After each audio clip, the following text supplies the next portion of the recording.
Samedi 2 août 2025, mesdames, messieurs, vous êtes sur CamNews 24 et ITFM 103, émettant depuis Garoua.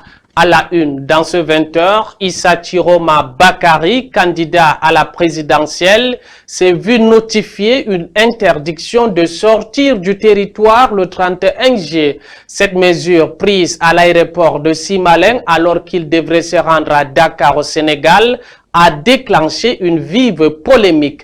L'affaire soulève des questions sur le statut des anciens ministres et la liberté de mouvement des personnalités politiques. Les détails en ouverture du journal. Santé publique dans un élan de lutte contre la mortalité néonatale et infantile, la République du Tchad a participé à une séance de partage d'expériences avec la délégation régionale de la santé publique pour le Nord à Garoua. Cet échange vise à s'inspirer du système de chèque santé camerounais, renforçant ainsi la solidarité régionale dans la lutte contre la mortalité néonatale. Les précisions dans ce 20h. Voilà pour les titres. Je vous dis tout et tout de suite.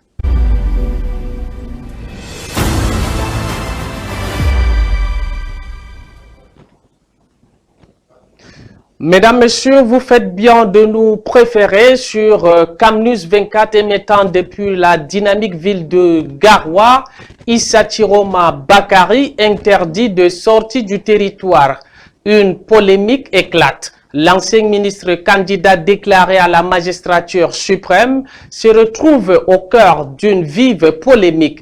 Interdit de sortie du territoire camerounais le 31 juillet à l'aéroport international de Simalène alors qu'il s'apprêtait à se rendre à Dakar au Sénégal. L'homme politique a depuis livré sa version des faits. Cette affaire suscitant de nombreuses réactions remet au premier plan la question du statut et des droits des anciens ministres au Cameroun. Les précisions avec Janine Kamga et Justin Yanke. C'est sous la forme d'une vidéo abondamment relayée qu'Issa Chiroma Bakary revient sur sa mésaventure du matin du 31 juillet à l'aéroport de Yaoundé-Simalène où il est débarqué de son vol alors qu'il se rend à Dakar au Sénégal afin de se recueillir sur la tombe de l'ancien président camerounais Amadou Ahidjo. J'ai été arbitrairement empêché d'embarquer à l'aéroport de Yaoundé par décision d'un commissaire. À cette sortie, dans laquelle le candidat du Front pour le Salut national du Cameroun à la présidentielle d'octobre prochain sonne l'alerte au complot et se dit persécuté, la fille du président Ahidjo oppose une réponse ferme.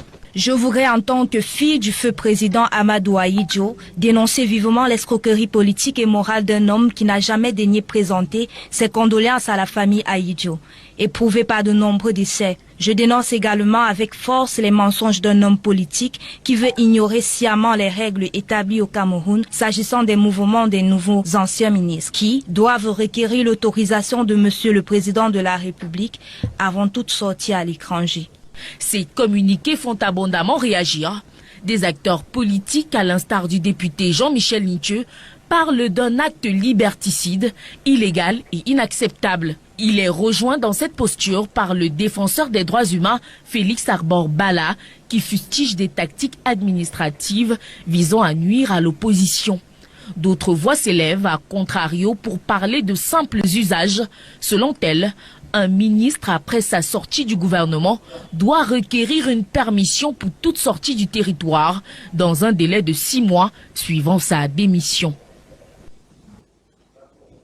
Restons toujours dans cette course à la magistrature suprême. À quelques jours de l'audience du Conseil constitutionnel concernant la liste des candidatures à l'élection présidentielle du 12 octobre prochain, des recours sont introduits. Parmi les contestations notables figure celle du professeur Maurice Kamto, Jean-Blaise Huet, Issa Chiroma Bakary et bien d'autres. Ces recours feront l'objet d'une attention particulière avant la validation finale des prétendants à la magistrature suprême. Les explications avec Guizogo et Joël Essengue. Lors de l'audience annoncée du Conseil constitutionnel consacré au contentieux préélectoral de l'élection présidentielle 2025, bien des cas seront sur les feux de la rampe. Le premier d'entre eux est assurément celui relatif à la candidature de Maurice Kamto, investi par le Manidem et qui a été invalidé par l'ECAM pour pluralité d'investiture. Au fil des jours, il est apparu pourtant que la candidature de Maurice Kamto dispose de sérieuses garanties légales, notamment du fait que la qualité d'Anissé Kane, comme président du Manidem, auteur de l'investiture du leader du MRC, ne souffre de rien. Bien des éléments en attestent, comme tous les échanges entre l'ECAM et Anissé Kane, dont la dernière concertation avec les acteurs politiques en Bankomo au mois de juillet dernier. À bien des égards, il apparaît que Dieudonné Yebga, qui a aussi introduit un recours pour solliciter la validation de sa candidature, dispose de peu d'arguments, sinon d'aucun, pour justifier un éventuel statut de président du Manidem. Un autre cas qui pourrait faire des vagues, c'est celui d'Issa Chiroma Bakary, dont la candidature est contestée devant le Conseil constitutionnel par des membres de la direction de son parti, le FSNC. Sans conteste, les nuages s'amoncellent sur le ciel de l'ex-ministre de l'Emploi et de la Formation professionnelle qui vient de se voir frappé de l'interdiction de sortie du territoire. Un autre recours, celui de Jean-Blaise Gouet du mouvement patriotique pour le changement au Cameroun, MPCC, fera aussi parler. En effet, l'ECAM a rejeté cette candidature au motif qu'elle devrait recueillir 300 parrainages et introduire une attestation d'inscription du candidat sur les listes électorales. Il se trouve pourtant que le MPCC dispose de 3 conseillers municipaux dans la commune de Ngokmapoubi et que le certificat d'inscription sur les listes électorales. Mesdames, Messieurs, poursuivons sur 20h à l'étranger. 6 mois après l'attaque du Hamas, le 7 octobre 2023, qui a causé la mort de 1219 personnes en Israël, les représailles israéliennes à Gaza ont entraîné un bilan humain dévastateur. Selon le ministre de la Santé du Hamas, relayé par l'ONU, au moins 60 332 personnes, majoritairement des civils, ont perdu la vie dans la bande de Gaza. Par ailleurs, sur les 251 personnes enlevées le 7 octobre, 49 restent toujours otages, dont 27 déclarées mortes par l'armée israélienne. Reportage. Une foule se rassemble pour obtenir un repas chaud à Khan Younes. Après près de 22 mois de guerre, une famine généralisée menace les Gazaouis, alerte l'ONU. La souffrance et le désespoir se lisent ici sur les visages. Nous ne pouvons même pas trouver une miche de pain, même pas l'essentiel. Donc nous venons ici, à la cuisine caritative, pour manger et nourrir nos enfants. Nous espérons une distribution équitable de l'aide, réalisée par des institutions telles que l'UNRWA, le Programme alimentaire mondial ou d'autres organisations internationales. Pilotée par d'anciens militaires et paramilitaires américains, la Fondation humanitaire pour Gaza, ou GHF, a été désignée début mai par Israël pour coordonner l'aide à Gaza. Résultat, un piège mortel selon Human Rights Watch.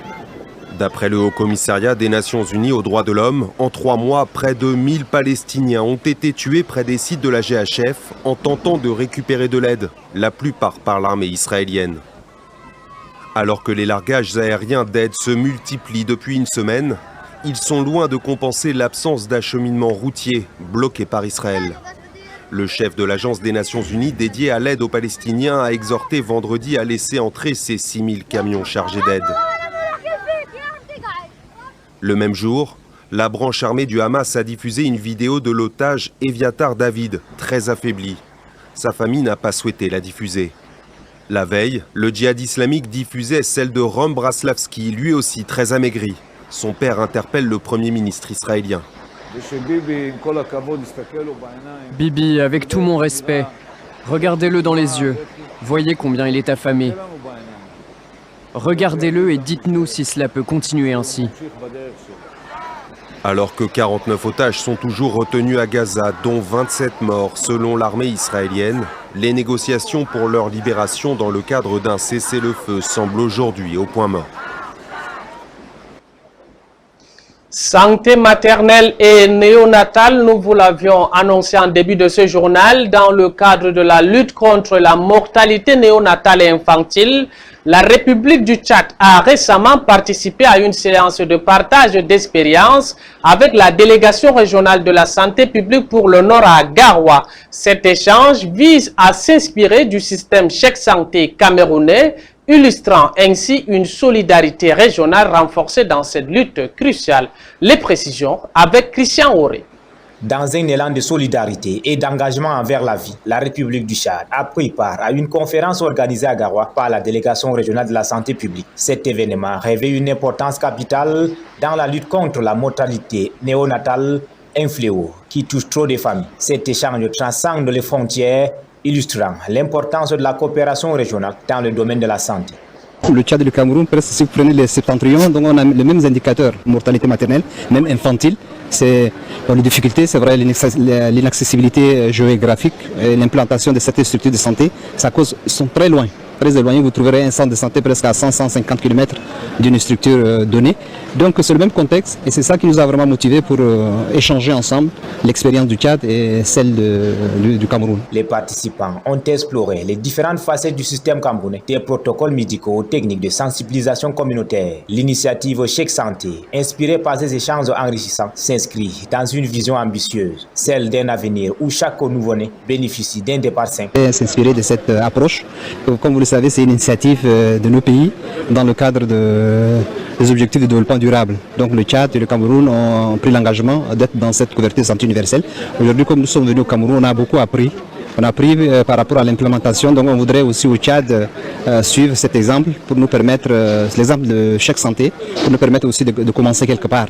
Donc c'est ça qui a motivé un peu notre venue ici.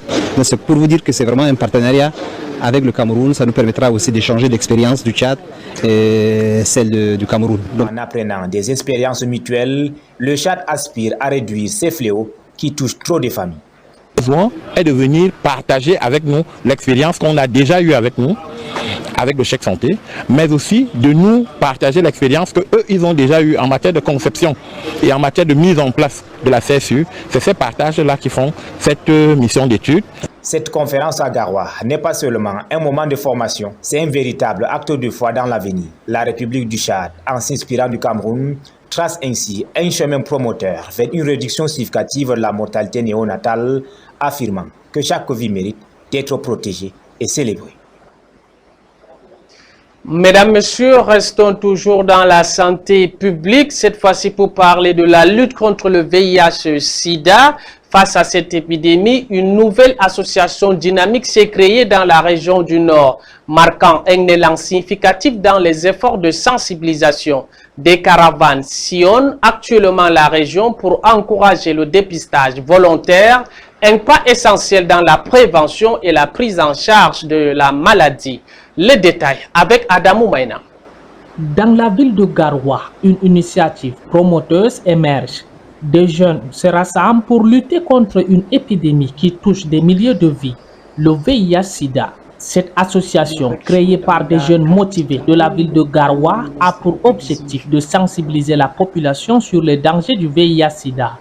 Ils organisent régulièrement des ateliers et des séances d'information pour éduquer leurs pairs. Les campagnes de sensibilisation se déroulent dans les quartiers où les membres de l'association distribuent des brochures et échangent avec les habitants. Leur message est clair, la prévention est la clé. Forme de concertation, de toutes les interventions que nous menons en direction de la lutte contre le VIH-Sida chez les adolescents. En plus de la sensibilisation, l'association organise des campagnes de dépistage gratuites. Ces événements permettent aux jeunes et aux adultes de connaître leur statut sérologique et d'accéder à des conseils adaptés. Dans la ville de Garoua, cette association incarne l'espoir et le changement. On pouvait m'enseigner des nouvelles trucs pour me battre contre le sida. On m'a sensibilisé contre le sida. On m'a parlé comment... En unissant leurs forces, ces jeunes font reculer le VIH-Sida et construisent un avenir plus sain. Direction à Yaoundé où a eu lieu le conseil de cabinet. Le Premier ministre exige transparence et respect des normes lors du conseil de cabinet du mois de juillet. Tenu ce jeudi, le Premier ministre Joseph Dion Ngouti, chef du gouvernement, a appelé au respect des cahiers des charges des opérateurs de téléphonie mobile au Cameroun. Il a également insisté sur la nécessité d'assurer une transparence accrue concernant les perturbations dans l'approvisionnement en pétrole lampant pour les ménages, en intrusant le respect strict des normes de distribution. Notre correspondante à l'immeuble Étoile, Laurentine Bekono. Communication difficile sur le réseau de téléphonie mobile. Diverses raisons expliquent la dégradation de la qualité du service. Je fais des rappels à l'ordre aux différents acteurs pour que chacun joue pleinement son rôle. Et vous voyez que le régulateur, régulièrement, il a été interpellé parce que les opérateurs ont des cahiers de charges. Ils sont tentés d'investir un peu plus là où ils ont une grande rentabilité en négligeant d'autres aspects. Pour faire face à la situation, des réformes structurelles sont envisagées. Le régulateur doit avoir des équipements de pointe et un personnel aussi qui a une formation de pointe. Cette reprise en main des situations de crise est perceptible à Bamenda et Buea, où les travaux de construction des centres hospitaliers régionaux ont longtemps été retardés par la situation de crise sécuritaire qui a plombé l'activité dans les deux régions. Au ministre de la Santé publique, en collaboration avec les ministres des Finances et de l'Économie, le Premier ministre chef du gouvernement instruit la reprise des travaux pour compléter le tableau de modernisation de notre écosystème sanitaire. Enfin, le pétrole lampant s'alambine dans les ménages. J'ai donné des assurances sur la disponibilité du pétrole lampant dans les stations-service et dans les différents dépôts de stockage de la SDP et aujourd'hui de la Sonara. Les commandes supplémentaires d'au moins 40 000 tonnes métriques ont déjà été passées. Les premiers navires vont arriver d'ici une dizaine de jours.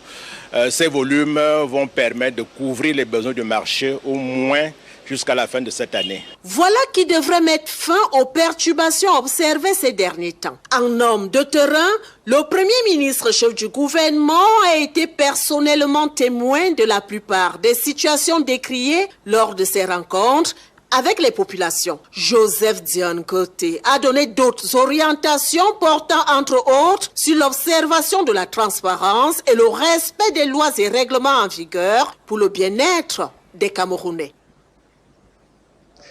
Mesdames, Messieurs, vous avez certainement été victime ces derniers jours des perturbations du système de téléphonie mobile, de la connexion Internet et des recharges de crédits de communication suscitant l'inquiétude au sein de la population. Interrogés sur ces dysfonctionnements, de nombreux citoyens créent un début de ralentissement des activités numériques qui représentent pour beaucoup le principal levier économique et une source de revenus essentielle pour subvenir aux besoins de leur famille. La population s'exclame au micro de Elvin. C'est un bémol connu de tous. Votre appel va être renvoyé vers la messagerie vocale. Ça tourne au ralenti. Au final, ce sont des pages blanches, des mégas et du temps perdu. La perturbation du réseau téléphonique laisse à désirer. Il est inadmissible qu'on recharge nos téléphones pour utiliser notre connexion qu'on met. On ne parvient pas. On n'arrive même pas à faire même les transferts, que ce soit d'argent, que ce soit en termes de communication. Quand tu tapes un forfait, en fait ça ne vient pas, on te coupe de l'argent, ça n'arrive pas dans ton téléphone et après on t'envoie encore le message que tu as reçu le forfait. La hargne des abonnés n'épargne aucun opérateur. À ces problèmes d'interférence se joint la mauvaise qualité de service. On a sollicité des rencontres tripartites, c'est-à-dire Orange, les opérateurs, les associations de consommateurs et le gouvernement pour essayer de trouver une solution à ce problème. On espère que les choses vont s'améliorer dans un délai plus proche. Un service de mauvaise qualité qui concerne toutes les parties prenantes. Un réseau a un cycle de vie. Et plus il y a les abonnés dans le réseau, plus il va se poser des problèmes. Et on le résout en faisant un bon investissement dans le réseau. Ce qui est le plus gênant aujourd'hui, le cas du sabotage des infrastructures. L'instabilité de l'électricité, c'est le plus danger des équipements de télécommunications. Il y a des problèmes même entre les réseaux des opérateurs. Peut-être à la traîne pour satisfaire la demande sans cesse croissante, mais le gouvernement, lui, accélère son réseau de sanctions, notamment celle du 2 juillet 2025 fixant une amende de 2,6 milliards de francs CFA aux 2 opérateurs étrangers. Cette fois-ci, rien à voir avec la perturbation des connexions Internet. Parlons de l'affaire de succession à la tête de la chefferie supérieure Foteza dans l'arrondissement de Tchang. Et très loin de se terminer, 2 chefs pour un trône ont été désignés. Rendus au sein de cette chefferie supérieure, on constate que plusieurs irrégularités ont émaillé le processus de désignation du roi. Plus de détails dans ce reportage de Baudelaire Moafo. Sur la tête de la chefferie supérieure Foteza continue de faire couler beaucoup d'encre et de salive. Descendu à la chefferie supérieure pour en savoir plus, le sujet est au cœur des populations rencontrées. Primo, aucun document testamentaire n'existe. Les dernières recommandations du précédent chef auraient été manipulées. Il m'a dit, mon frère, mon ami, va rentrer encore chez toi là, soulève le battant de ta porte, de ta grande porte. Tu vas voir ce qui est écrit là-bas. Je suis allé rentrer, j'ai soulevé mon battant. J'ai vu à ton porte. Les consultations de notabilité coutumes en vue de la désignation du petit Miguel Atemkan, âgé de 8 ans, comme chef supérieur Foteza, aurait été émaillé d'irrégularités selon certains notables de la cour royale. Quand nous sommes arrivés derrière pour préparer le premier arrestation, on a trouvé que le coq noir était mort, le chat noir était mort, le bouc noir était mort. Je me suis prononcé et levé le doigt et dit au 9 et 7 que l'affaire-ci ne doit pas marcher. J'ai dit annulons cette arrestation, on s'apprête encore avant de faire l'arrestation normale. Les gens ont douté de moi. Le petit Miguel de 8 ans a été désigné publiquement comme le nouveau roi, suivi des contestations chapeautées par la désignation d'un second à la personne de Atonfa Paul Daniel. Pour la deuxième arrestation, c'est les 9 notables, parce qu'ils sont habilités de le faire. Concernant Miguel qui a été arrêté, nous avions demandé à qui vous entendre qu'on retourne notre enfant. Ce n'est pas lui le successeur. La sortie au lac de Atonfa Paul Daniel est maintenue pour le 27 janvier 2024. L'interdiction de manifestations publiques dans cette chefferie, signée par l'autorité administrative, ne semble pas inquiéter les organisateurs. L'État reste l'État, la coutume et la tradition reste la tradition. Je pense que le peuple Foteza est en joie, en pleine joie, et qui attendent précieusement leur roi le 27 janvier. Donc les choses se préparent et que nous sommes tellement en joie. Dans ce front de succession, il y a les contestataires. Les élites qu'on les a donné le nom à partir de leurs petits moyens, docteur ceci, docteur cela, bien après, ils veulent s'accaparer.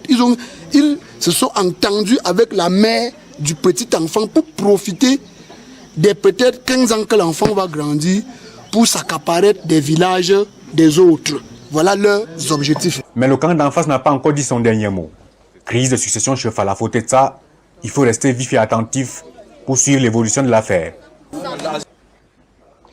Pour les jeunes demoiselles qui préfèrent les selfies aux alliances et les stories au stoïcisme conjugal, rappelez-vous que le temps passe plus vite que votre connexion Wi-Fi. Avant de devenir les gourous du mariage sur Facebook, pourquoi ne pas essayer de construire votre propre foyer pendant qu'il est encore temps? Les réseaux sociaux peuvent attendre. Le bonheur de fonder une famille, lui, a une date de péremption. À 35 ans, vous serez sans doute des agents de renseignement dans les ménages de vos petites sœurs. Fin de 20h sur Camnus 24 et ITFM 103. Mesdames, Messieurs, retrouvons-nous demain à la même heure pour un nouveau numéro. On diarama.